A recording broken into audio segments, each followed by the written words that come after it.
We work hard as physicians to take care of the health and well-being of our patients. But when it comes to our money, do we have the same condition of care? Probably not. Let's change that together. Welcome to the Financial Freedom for Physicians podcast, where we'll fight and advocate for your financial literacy.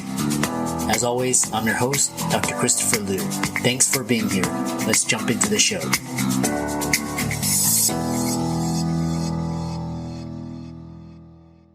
This week's episode is sponsored by CityVest. CityVest has quickly become the most popular and best way for doctors to invest in top-performing real estate private equity funds that are usually reserved for institutional investors. This unique access to investing in these institutional funds is available for the first time ever through CityVest's easy and secure online investment platform. CityVest does the hard work of conducting due diligence and vetting the investments. They even get a third-party due diligence report that is posted on their website. As a result of aggregating a several million-dollar investment amount into their access funds, CityVest gains access to investing in the institutional investment and is able to negotiate better investment terms such as a 12% preferred return. You can check them out at cityvest.com or go to the link in the show notes below. Welcome, everybody, to this week's podcast episode for the Financial Freedom for Physicians podcast. I'm your host, Dr. Christopher Liu. And as you know, I talk about 4 pillars of freedom: time, financial, location, emotional freedom. And the podcast started out with physician, guests, and audience, and now it's expanded. So I'm always trying to add a new twist, keep things fresh. And in that light, today we have an entrepreneur from Denver, Colorado. His name is Erin Shine, and he is the CEO and founder of AttainableHome.com. And we're going to talk all about inflation, real estate investing, tied with sustainability. And I'm really excited for this show. So Erin, welcome. Yeah, appreciate that. Thanks for having me, Christopher. Yeah, I know we got connected on Podmatch, and we were talking backstage, and you have a really interesting twist and story. So tell the audience about yourself and how you got started. Thank you. Yeah. So going back to late high school, early college, I was always interested in sustainability, sort of the mix between environmental and business savings.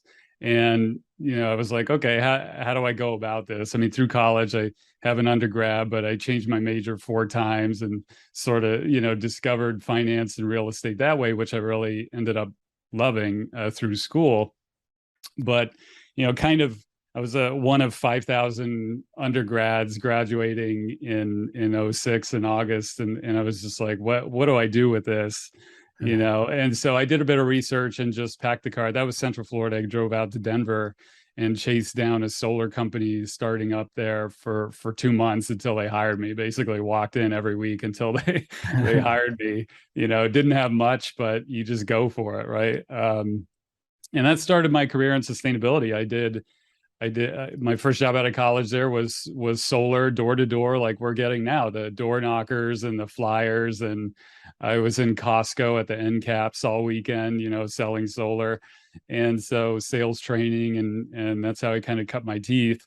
But through that, it was frustrating because in the last recession there, the payback on your money was so long. It was like 22 to 25 years on your money, and it didn't really make sense. And that only translates to a few percentage points, return on investment. So I got into energy efficient lighting. Actually, I found that through doing trade shows, worked for a company that went under in 2010, actually, in the last recession. And then 2 weeks after getting laid off of that was in Boulder, Colorado, I started my own. So I was one of the first energy efficient lighting commercial distribution companies in the country.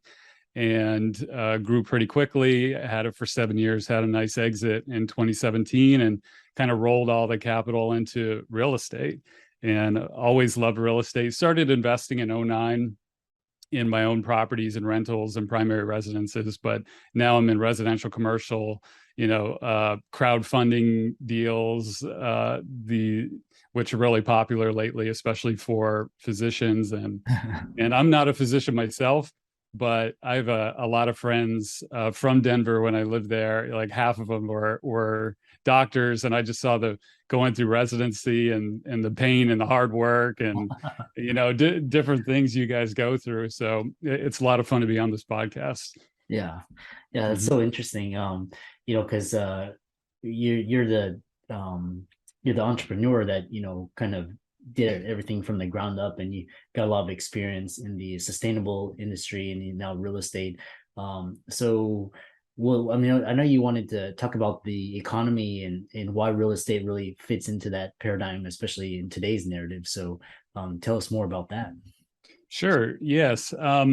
And to bring it kind of all the way around, what I do now with Attainable Home is sustainable investing with real estate and sort of combining the traditional real estate investing principles with solar and energy efficiency and electric cars and our Teslas and all that kind of stuff. So that's what I'm doing now, which I'll cover.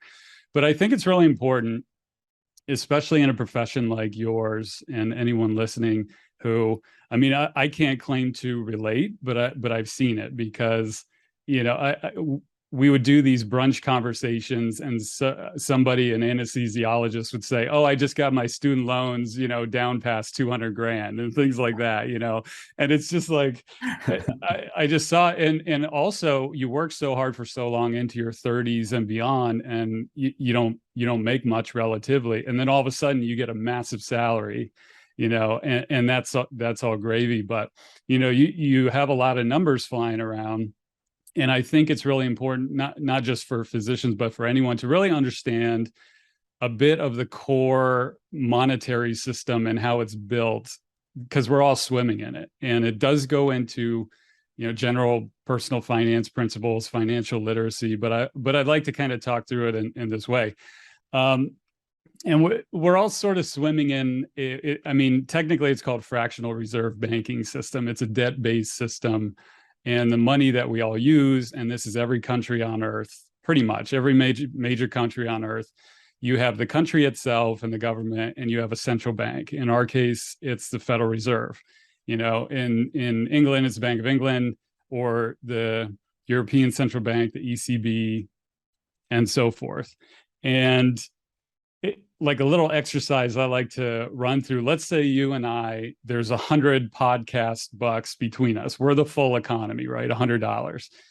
And I need a loan at 5%. And I pay you in a year. So I owe you 105 podcast bucks in a year, right? Well, if we're a closed economy and we don't make the money in the system, where do I get the $5 to pay you at the end of the year? Well, it has to come from somewhere, because you lent it to me, I owe it to you. If I don't owe it to you, the whole thing falls apart, trust and everything like that. And sort of how that works functionally in our society is the Federal Reserve. It's created out of nothing. And that's a form of, if that makes sense. Now, that concept took me like 3 weeks to wrap my head around when I first kind of stumbled across thinking about it like this way. But being a debt-based system, you cannot roll money back and not create new money to fill in all these promises and productivity increases and so forth through society. So I owe you 105, and whoever makes the money needs to create essentially $105, or the whole thing falls apart. And that's a very simplistic example of how this monetary system works. But it also means you cannot go backwards. And every major country through the last, hundreds of years has had the same exact system. And if that makes sense at all, that's sort of the baseline for all this talk of inflation.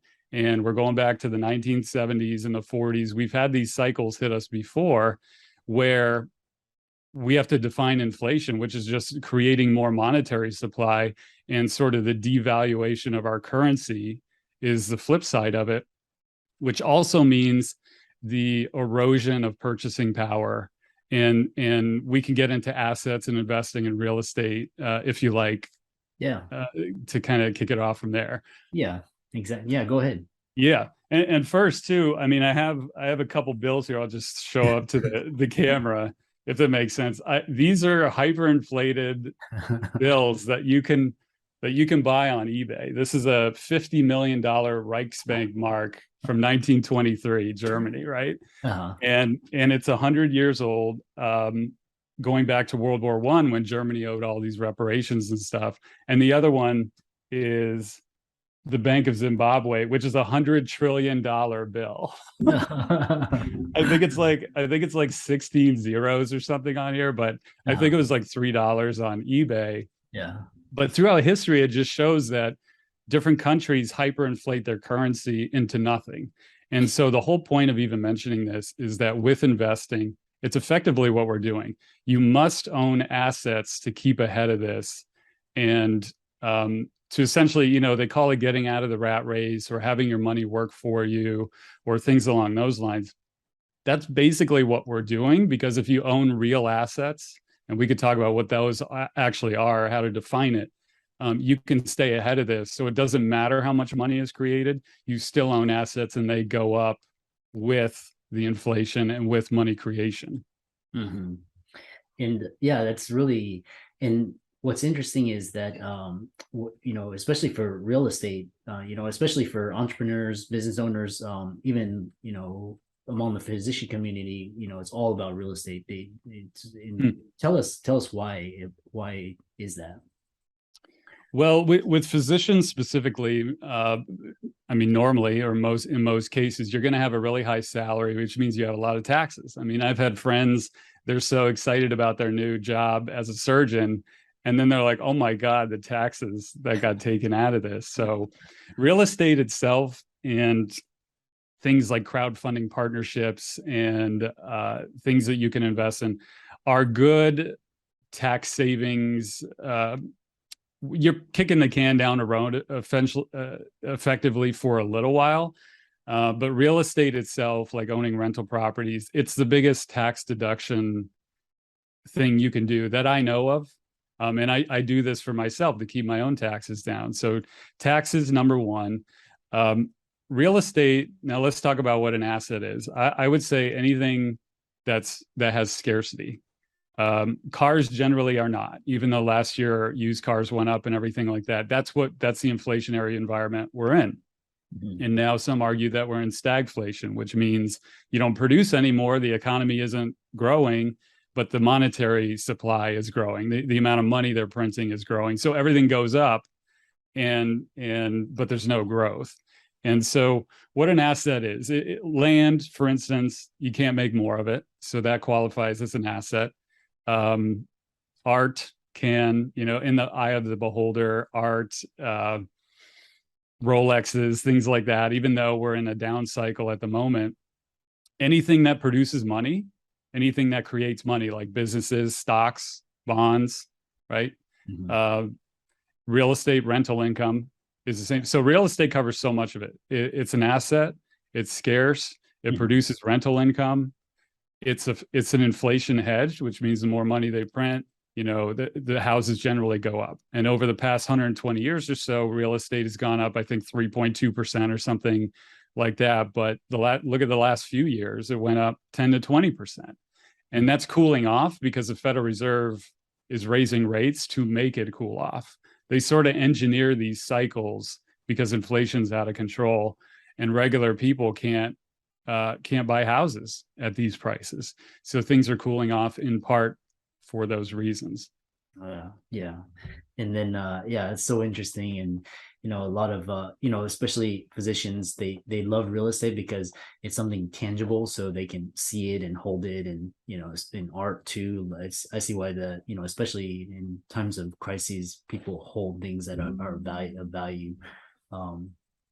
What's interesting is that you have this sustainability piece, and then you tied into sustainable real estate investing, which is really fascinating. And I'd like to hear more about that, and as well as the audience. Thanks. Yeah. 3 years ago, I started Attainable Home. And after investing in commercial and residential, it was basically you have an exit, like much like physicians, you normally have a bunch of capital left over. And it's like, what do you do with it? And so one, it's not lose it, you know, general personal finance principles. It's one thing I wanted to say too, it's not what you make, it's what you keep. So always just make sure, be really careful about keeping up with the Joneses and things like that. I know I'm backtracking a little bit, but anyway, so with the sustainability, I've been in this industry my whole career, and everyone's talking about net zero and ESG and, green this and Tesla that. And I really wanted to combine traditional real estate investing principles with an easier way to do an actual net zero house. And a net zero house means a home that can produce as much energy as it uses.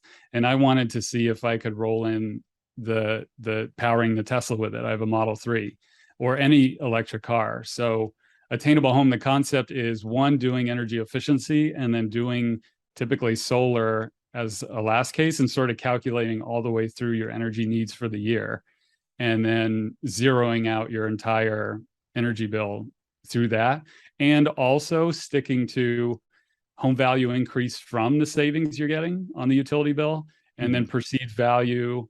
And otherwise, what I found, the ROI from doing sustainability stuff is actually higher than your typical real estate investing ROI. So you're tacking on higher increases to you're increasing not only your nominal rate of return, but your percentage as well, if that makes sense. Yeah, that's interesting. So you're adding more value, and then you're also being more environmentally friendly, and at the same time, cutting your costs and in your energy bills.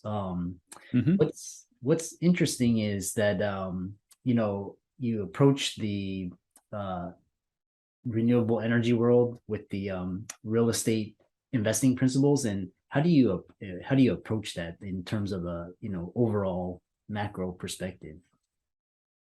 In terms of combining sustainability, or just the real estate, combining all of it? Yes. Yeah. Yes. Mm-hmm. Thanks. Sorry. Yeah.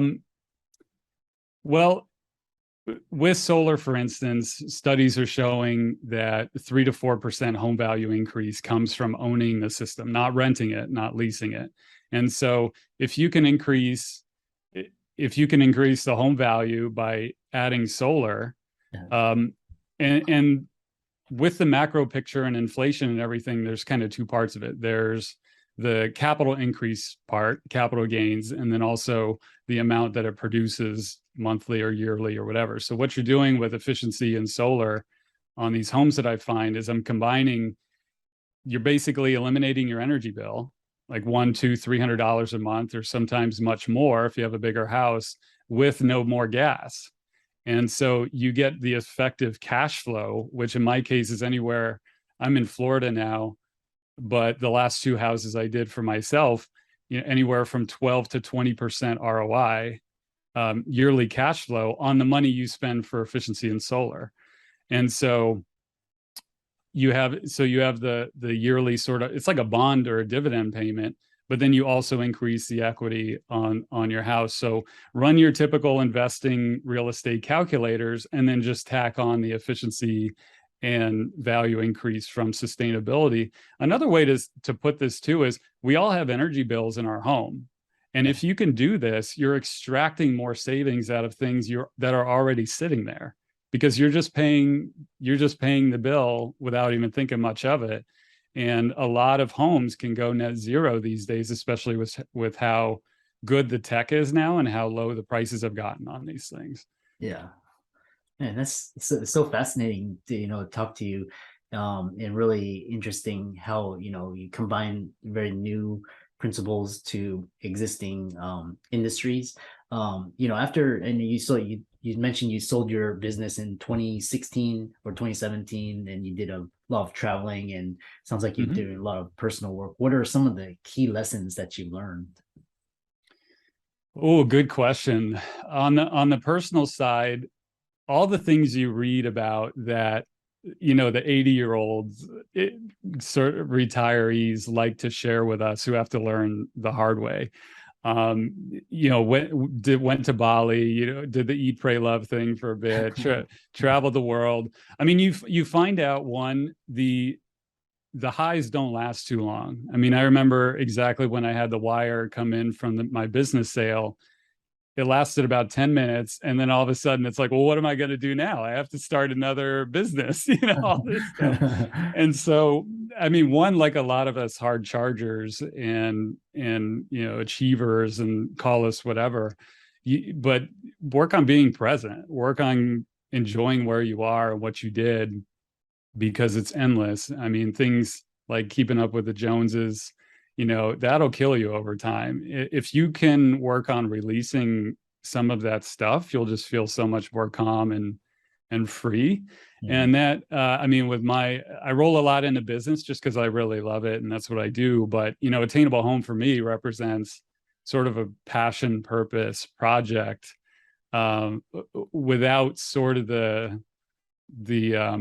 the things hindering me before, because before it was just like how fast, how far, how much money can I make, this and that, really, which you don't know at the time, but looking back, that's how it is. So I would say, that. And otherwise, you go through these phases like retail therapy, you buy all this stuff that you don't need. Today's luxury is tomorrow's liability type of stuff.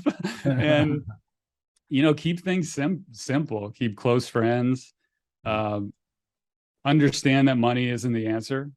It's not. It doesn't make you happy. Yes, to cover some of the bases and a little bit more, but it's an endless sort of rat race that doesn't have much payoff if you go that way. So those are just a few that I can think of. Yeah, that's fascinating. And to the audience, these are words of wisdom, from someone who's been there, the path. And if you think everything is about money, or what we refer to as the destination syndrome, where just try to get there, the arrival fallacy. So I really enjoyed this conversation, and I know a lot of the audience is interested in learning more about you, either from an economic, real estate, or sustainability perspective. How can people visit you and contact you and learn more about you?